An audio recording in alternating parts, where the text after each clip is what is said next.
Ladies and gentlemen, welcome back to Not the Workshop.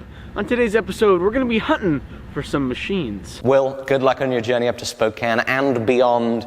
You know, we're going to be in touch, of course, but I just want to say thank you. I'm so grateful for everything that you have given us on this channel over the last 2 years, and I can't wait to see the amazing things that you get up to in the future.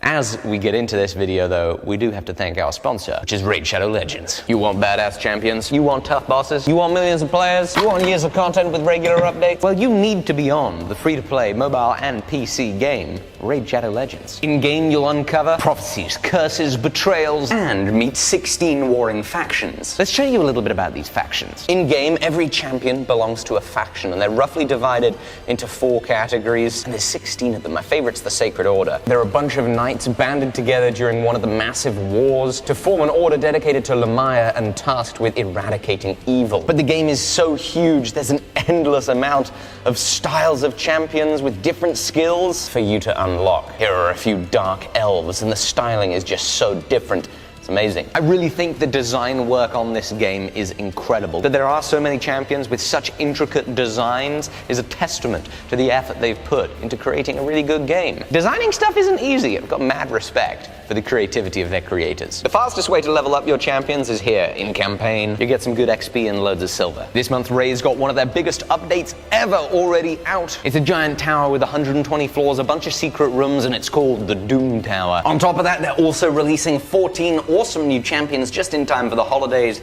along with a whole host of holiday events and tournaments. If you want to get a really good head start in Raid, all you got to do is hit my links in the description down below. We're getting a free Void champion. Bulwark is going to be a huge help in the Doom Tower against clan bosses. An XP booster, 50 gems, some energy refills, and even an ancient shard as you get in game. And don't forget, you'll get extra rewards here in your inbox for the next 30 days. Righty-ho, it's back to you, Will. Take it away. So it's a little after 5 a.m. now, and Isaiah and I are ready to get on the road. And we'll be on our way from Montana to Washington. I've only got a few more weeks until I'm headed to run my own business, so I need to buy a couple tools to use in my new shop.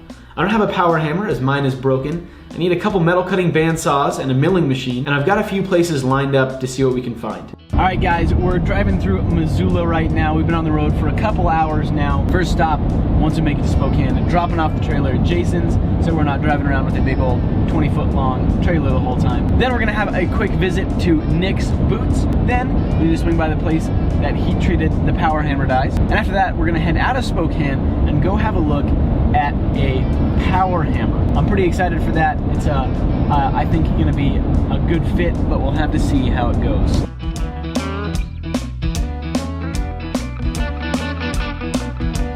Well, we made it here. I didn't even have to look up directions. I just looked at the map a little bit. So I'm learning my way here, slowly. Hello, how you doing? This is my friend Jason from Fireball Tool here on YouTube. He helped me make some power hammer dies for my broken Fairbanks a few weeks ago. All right, we're just leaving Jason's. We dropped the trailer there. We're gonna go ahead to Nick's Boots now, check out some fun footwear.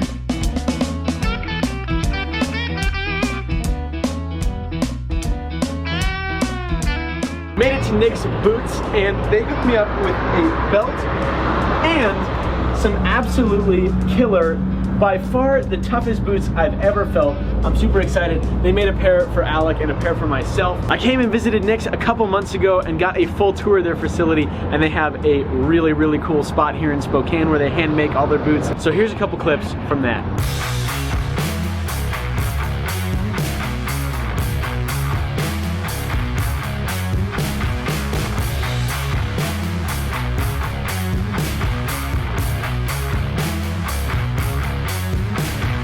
Well, we've got the boots. We're now gonna head to the heat treaters that heat treated the dies for the Fairbanks. Now, I don't think I'm gonna need them anymore, but I still want them. All right, we got the dies. Let's have a look. So this is the top die. It's the one that got the nice, oh golly, that's a huge crack. All right, now that we got them picked up, we're heading back to Jason's to pick up Jason, and then we're gonna go have a look at a power hammer.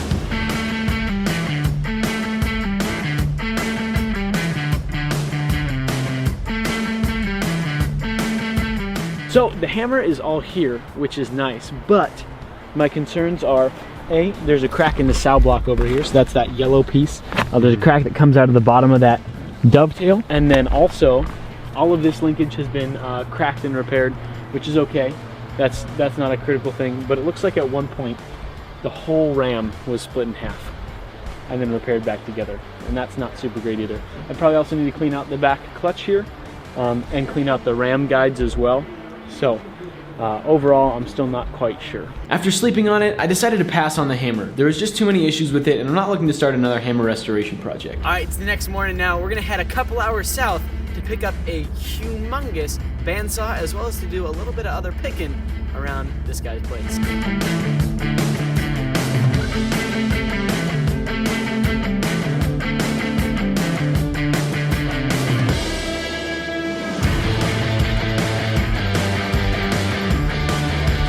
After I got the saw loaded and strapped on the trailer, we headed over to the seller's property, where the previous owner had left a ton of tools and machines he let us pick through. It was a lot to take in, but we found some really cool stuff we'll talk about later on in the episode.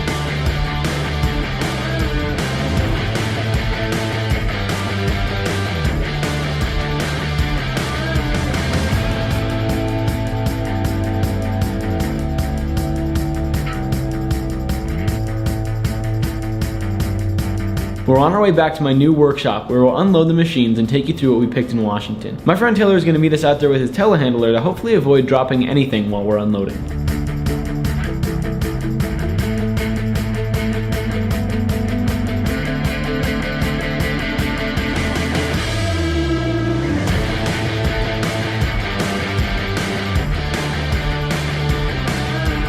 This is a 1959 Dual 36-3. This thing is crazy robust. This thing has all sorts of very fun features. You can run any sort of different blade on this. We'll run through kind of the features over here. We have a blade welder. We then have coolant, so we can run coolant on it if we need to. And then it has a built-in air compressor as well. This thing has a hydraulic piston back here, which means that you can clamp a workpiece down, turn on the hydraulic table feed, and it'll go.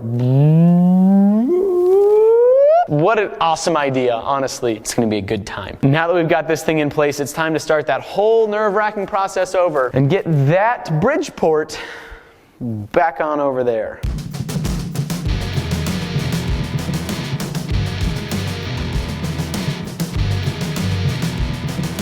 All right, well, we got the Bridgeport into its temporary home. Yeah, this thing is pretty sweet. This is a 1988 variable speed Bridgeport. This thing is in absolutely spectacular shape. And then the last machine that was by far the easiest thing to unload, like by far, is this guy. This is a horizontal Kalamazoo bandsaw. And the last thing we'll show you is all of the goodies that I got while we were out picking. Now I actually am going to be driving back to Washington next weekend because I bought two more machines. I bought a big woodworking bandsaw, about a 20-inch wheel from like the 1890s, and it's super cool. And then I also found a pantograph there, which I'm not sure if it needs anything or not. I got a pretty good deal on it, I think, so long as it's all there. But I'll give you guys a look at what I got here. We've got ourselves some nice chainsaw files. Now the next box, these are all just kind of a bastard cut file, which is just that straight across cut. These guys, also very crispy, a couple more bastard cut files. And goodness gracious, there's just so many files. Big old square file. Some absolutely huge wrenches. Yeah, I came away with some very fun scores. Overall, super fun weekend. Thank you, Isaiah. That was a good time. Glad you got to come along. And again, a huge thank you to Jason from Fireball Tools for the horizontal saw and the milling machine, and for hosting Isaiah and I this weekend. We had a blast. So now that I've got a couple machines set up in my shop, it's starting to look like a real bladesmith shop. Unfortunately, one of the machines that won't be running in this shop anytime soon is the Fairbanks.